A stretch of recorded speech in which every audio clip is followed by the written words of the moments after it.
Hi there, I'm Deborah from Kingdom Sermon Summaries, and in this session, I'll be narrating a summary of the sermon titled The Ministry of Life by Apostle Arome Osayi. Don't stop listening.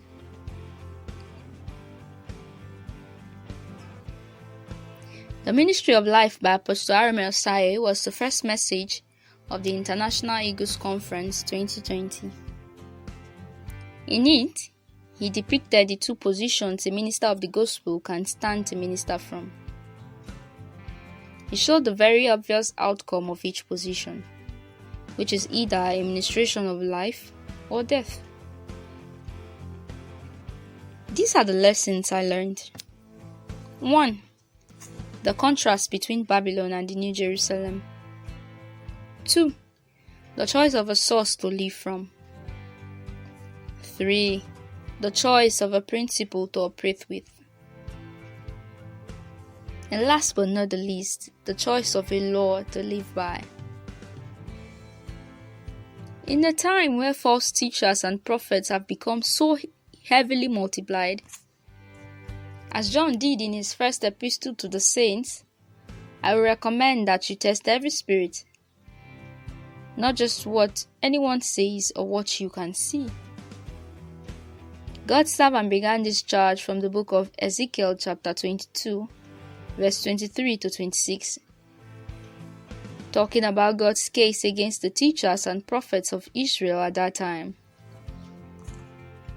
They had left God's standard, and they had become inconsistent.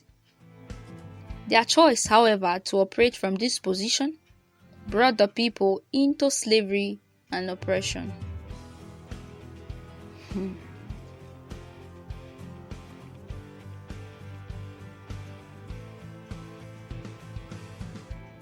The contrast between Babylon and the New Jerusalem for a minister.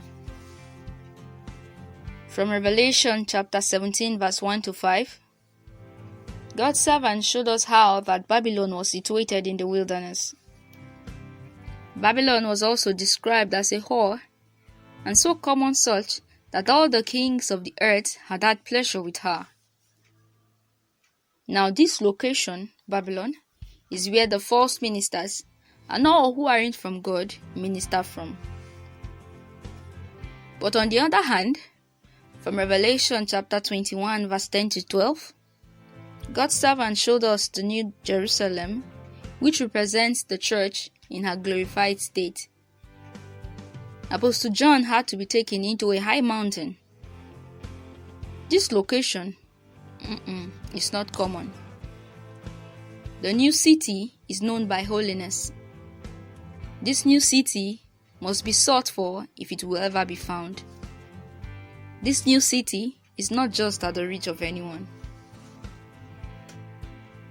This is significant to show that every minister of the word is either ministering from Babylon or the holy city, which is the New Jerusalem. Also, the above phenomenons, he said, were present at the Garden of Eden, as the tree of life and as the tree of the knowledge of good and evil.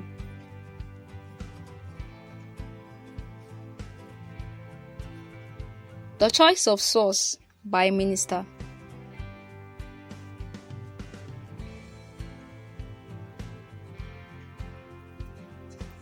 There are distinctively only two sources to operate from by every minister, and both of these sources will require a choice.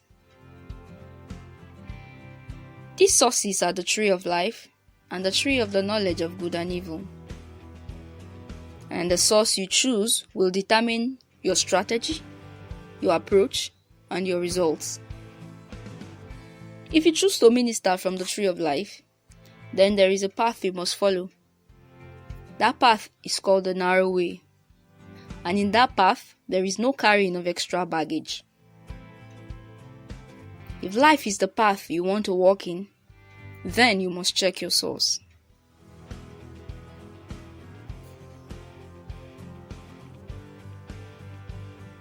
The choice of principle by a minister. Whatever principle you are using will show in the house you are building. There are also two basic principles for every minister, and they are 1. The principle of dependence, and 2. The principle of independence. Now, every minister of life must live by the principle of depending solely on Jesus. John chapter 15 verse 4 clearly establishes, according to God's servant, you must recognize the place of headship. Now, it's dependence on Jesus that will produce life in your ministration. And only life can bring about transformation to mankind. And so if your ministry is not transforming life, then it's more of Babylon than it is of the New Jerusalem.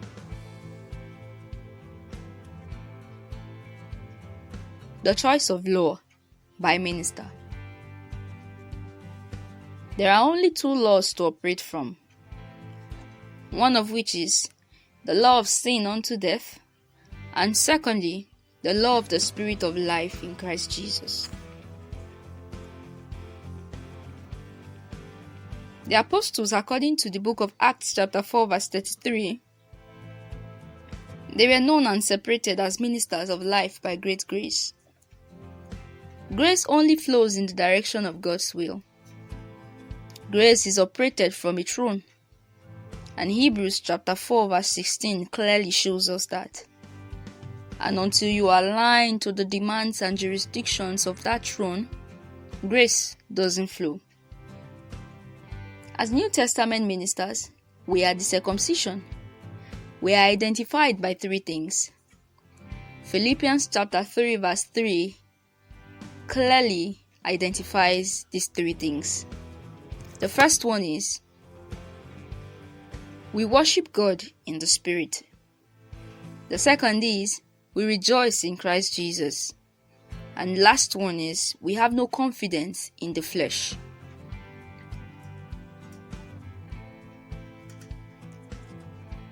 In conclusion, for us to be ministers and for us to remain ministers of life, we must live from one source, which is the tree of life. We must also live by one principle, which is the principle of dependence. And lastly, we must live by one law, which is the law of the Spirit of life in Christ Jesus. A beautiful question for you to ask yourself today is, irrespective of the fact if you are a minister or not, is what law, what source, or what principle do you live by? Now you can leave your replies and your answers below, and I'll be sure to follow up with you. And if you have been inspired and blessed by the lessons from this post, please do well to subscribe to my channel, like and share this video with your friends and loved ones. Also, there is a link directly to my blog, where you will find more inspiring sermon summaries. God bless you, and see you in the next video. Bye for now.